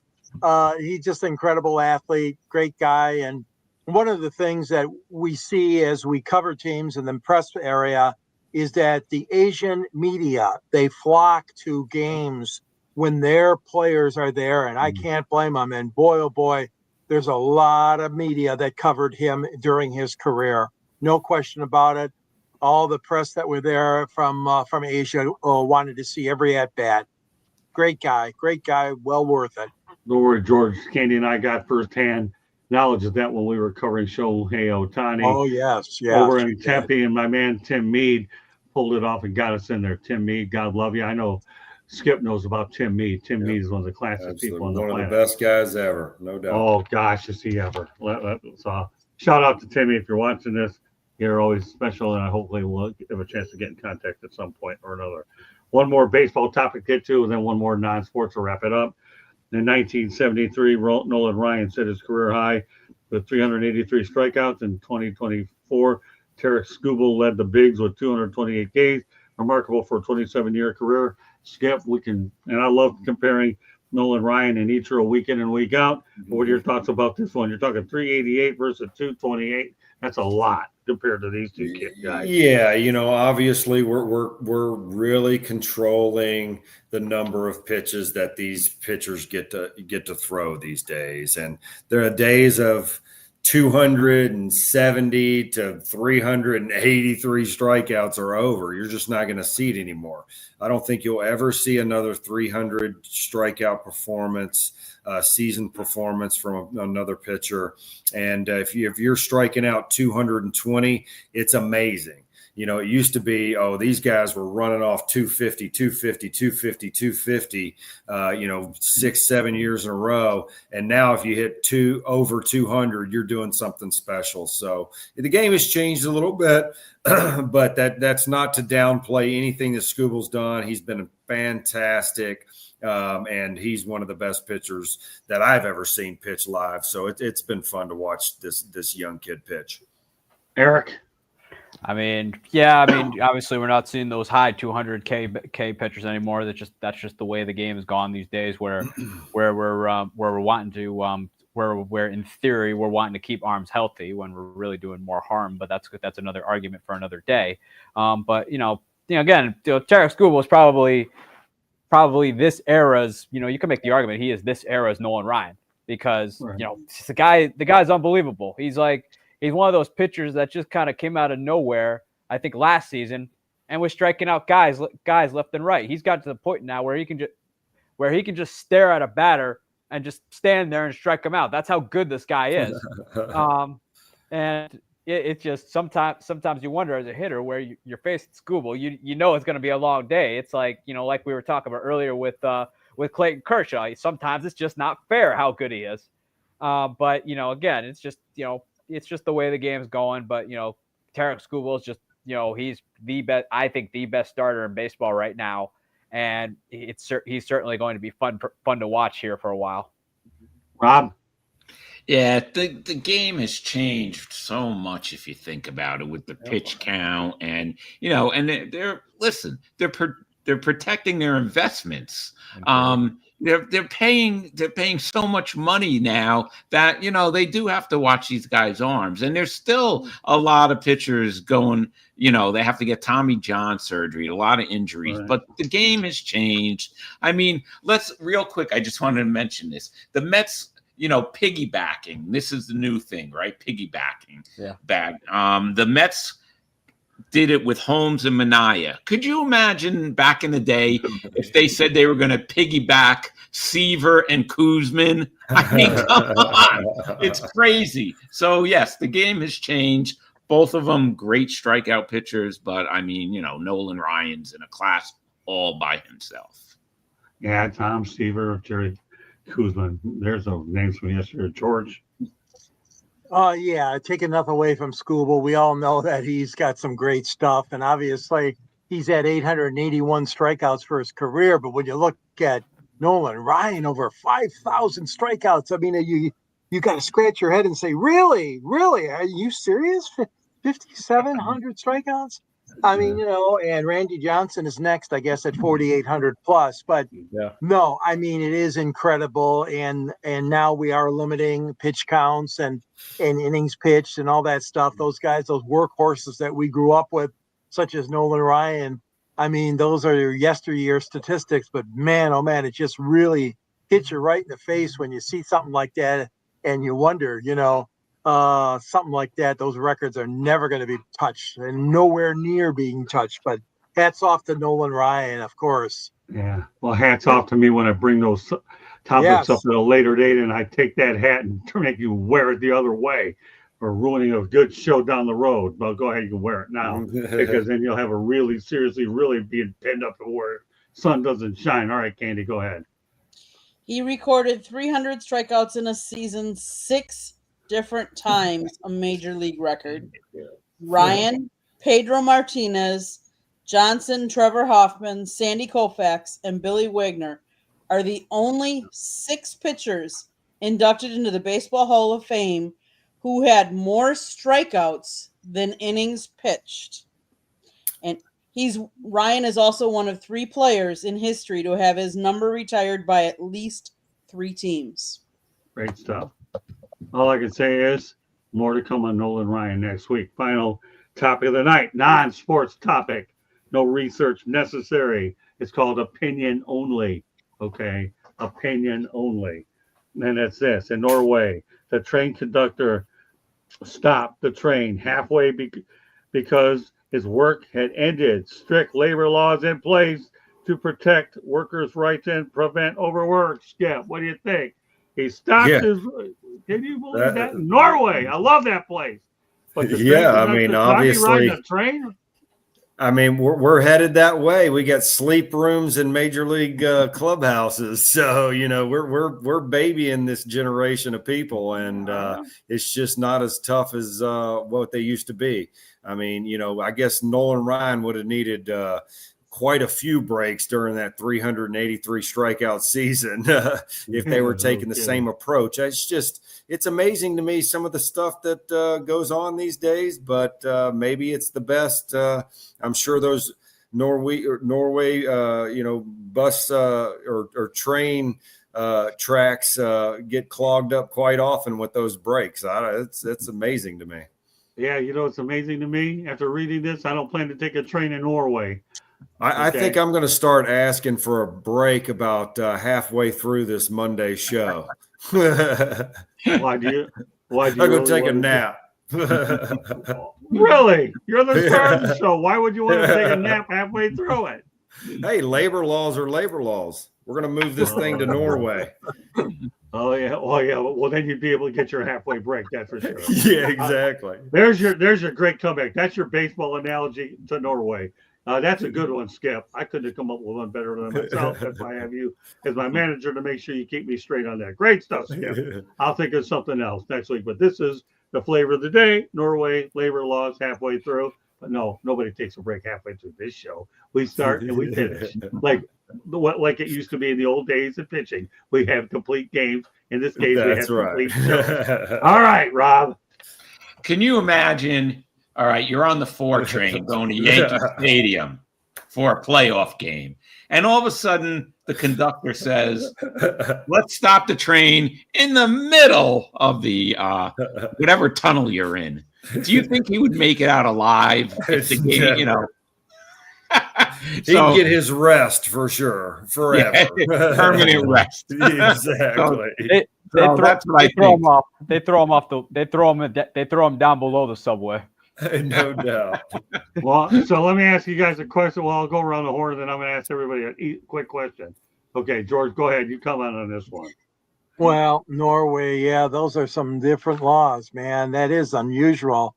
I'm not a big fan of that. I mean, obviously, after your job, or as if you have a break coming or something like that, but it's really unusual when you're in a public transit or any kind of position like that, or even EMS or police or fire.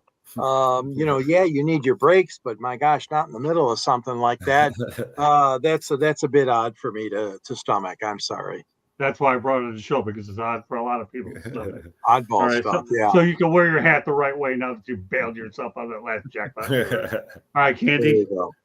So as much as we've all said it's odd, it's unusual, I don't know about any of you, but one of the last times Scott and I flew, we had a problem with the airplane.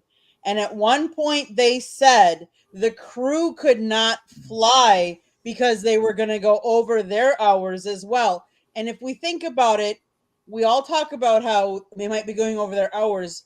But remember, like, truckers can't drive how long for safety reasons. It could be the same. We don't know how long he was on the tracks. So for safety reasons, he might not be able to continue. And yes, the train conductor or whoever manages their schedules should know better, and he shouldn't have to stop the train because there should be somebody else that could do that, come on and take his place. But sometimes it's for safety purposes too. I agree. It is what it is. Eric?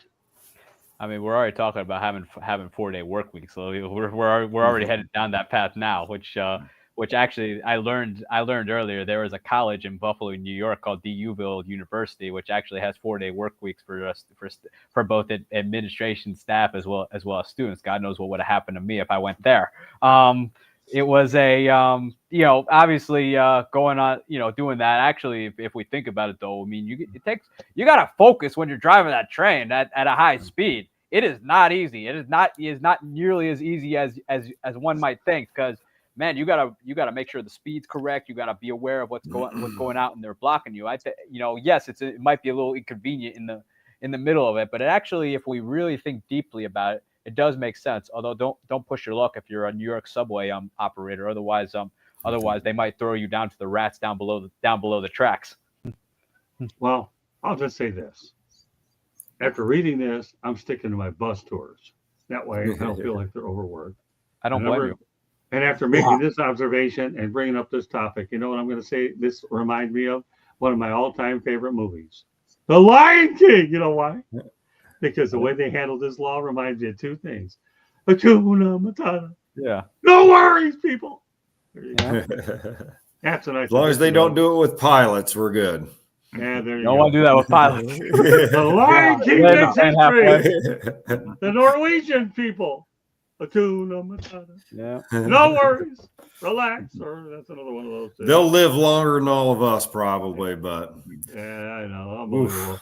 Oh, how we tie it all together. We bring in Norway for the labor laws, and we talk about dogs tonight, bark in the park.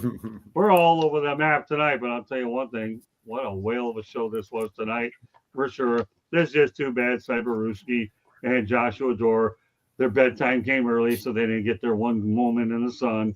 And that's talk about food because there aren't getting any more of them after this show tonight, anyway. But that does it for this edition of 108 Stitches Baseball Talk. But before we go away, we're going to let everybody know how they get a hold of Eric. You can follow me on my X account at Sports Team News, or you can check out my blog at bellyupsports.com, where I'm writing about all things baseball. And if you think if you think I have something against your team, I probably do. George? Yes, you can follow me at the South Florida Tribune, the contributors section, where I write a column. And at the end of my column, there's a link to eBay, which has my book, Amazon. Check that. Amazon has my book, Detroit Sports Broadcasters on the Air. Thank you, Candy, for putting it up there. Scott's in the book. I'm in the book. And our dear friend Ernie Harwell is all over the book. And George Blaha and all our great friends like Ken Kell, Bud Lynch, Bruce Martin, and all the rest of them. So there's a link there to my book if you care to purchase a copy. Or else you can reach me at gicorn@yahoo.com or on X Twitter at SanGSports99. Great show, guys. Thanks. You're welcome. All right, Rob? Great show, everybody. Friday night, 10 p.m., NYMLB Talk live. I'm going to announce the guest on one of our updates this week. We're working on things, so we're going to have a guest. I'm just not sure which one yet. All right, well, Eddie Fraser, good to have you in here tonight. Of course, Eddie Fraser will be on Professor and People next Monday night, and who knows, maybe possibly Wednesday. We don't know yet. We'll find out. Candy, take us the rest of the way. But before we do, go to Skip. Talk about your lessons. You know, if anybody wants any lessons, reach out to me on Facebook. Would be glad to hook that up. I'm going to start doing virtual lessons as well. The only thing I say is, any more than 30 minutes, I need a 10-minute break, and then I'll charge you. I'll still get no. If you want lessons, please reach out. I'd love to evaluate your mechanics and help all these young players to try and really, reach their dreams. I have to bring Skip on one of these days, president of pupil, because he's becoming a really good pupil. That's why he goes out there. Every time I bring an off-the-wall topic, he knows how to go ahead and play it a long way, man. You've come a long way since the time we got you going here. Unbelievable. Of course, don't forget, join Mickey Callaway and I Eric on Saturday morning for Talking Baseball. We'll have a new people on every week. Yeah. Well. So this week we're going to have a GM, a really successful GM from the Mexican League. And I think it's going to be a great discussion. Just really fill people in on the ins and outs of how they sign players and all. I mean, you got Robbie Cano, Bauer. I mean, the team that I managed there had unbelievable players. Keon Broxton, Chris Carter, some guys that had some great careers in the big leagues. And I think it's going to be an interesting conversation. Some wild stuff goes on over there in the Mexican League. It's a great competitive league. And I think it'll be interesting to kind of hear the ins and outs of it. And I think it'll shock some people on what a great league it is, because it's just not talked about enough here in the United States. Well, Keon Broxton's one of my favorite people, and I know Candy and I have dealt with him before, so I'll definitely look forward to talking about him as well. Oh, yeah. Maybe one of these days we can get him on a show. All right, Candy, take us away as we get ready to wrap it up tonight. The South Florida Tribune Publishing Company published a book, Lessons from the Microphone, Tuning into the Enduring Wisdom of Visionary Leaders. It is written by our host, Scott, the Motor City Madmouth Morganroth. The foreword was written by George Ichorn. Talks about their 40-plus years in the industry and how it has evolved, old school media versus new school media.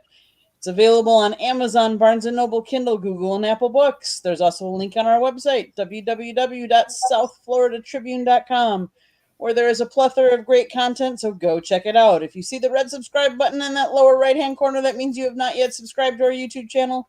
What are you waiting for? Click it, like us, share us, and then tell all your friends and family and click the notification button so you're notified anytime we go live.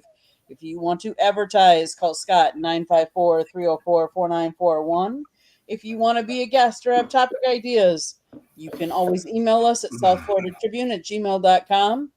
And last but not least, If you want to listen to us, you can find us wherever you get your podcast. Back to you, Scott. All right. Well done by the crew again tonight. Awesome. Proud of everyone. Yeah, we got through all the material tonight, which is even better. So I'll have more information next week. But meanwhile, on behalf of Eric Katz, Candy Ebling, George Eichhorn, Rob Maruska, and last but not least, my manager, Mickey Calloway, thank you very much for joining us on this edition of 108 Stitches Baseball Talk. We look forward to doing better next Monday night. Thank you very much. And Mickey and I and Eric will see you on Saturday. And George and I will see you on Thursday. So have a great week, everybody. And we'll see you next Monday night. Good night, everyone. Thanks for joining us. Great job.